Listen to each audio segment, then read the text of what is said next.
আসসালামু আলাইকুম। আশা করি আপনারা সবাই ভালো আছেন। আমি আজকে কাঁঠাল দিয়ে সন্দেশ বানিয়ে দেখাবো।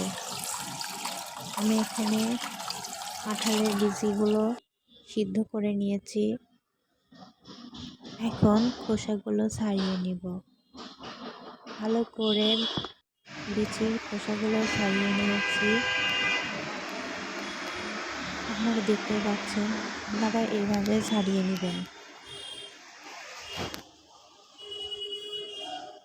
কাঁঠালের সন্দেশটা খেতে অনেক মজা লাগে।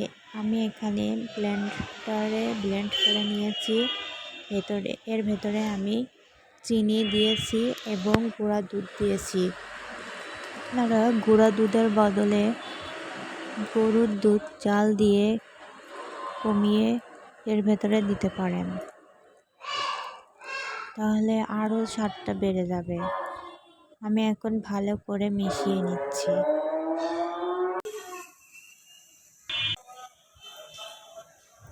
আমি এলাচ গুঁড়া করে এর ভেতরে দিয়ে দিয়েছি।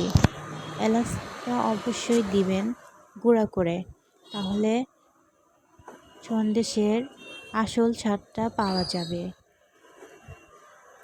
যারা একবার এই সন্দেশ খাবে অবশ্যই বারবার খেতে চাইবে।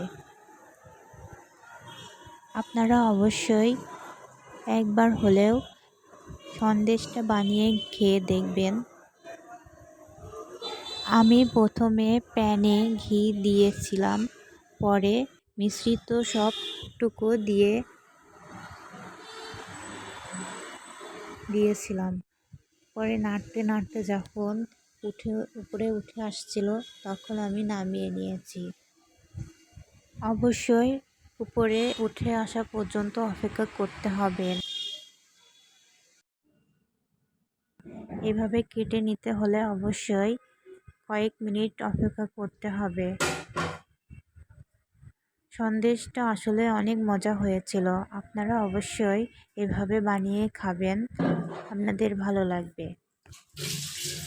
আমার ভিডিও ভালো লাগলে অবশ্যই শেয়ার করবেন।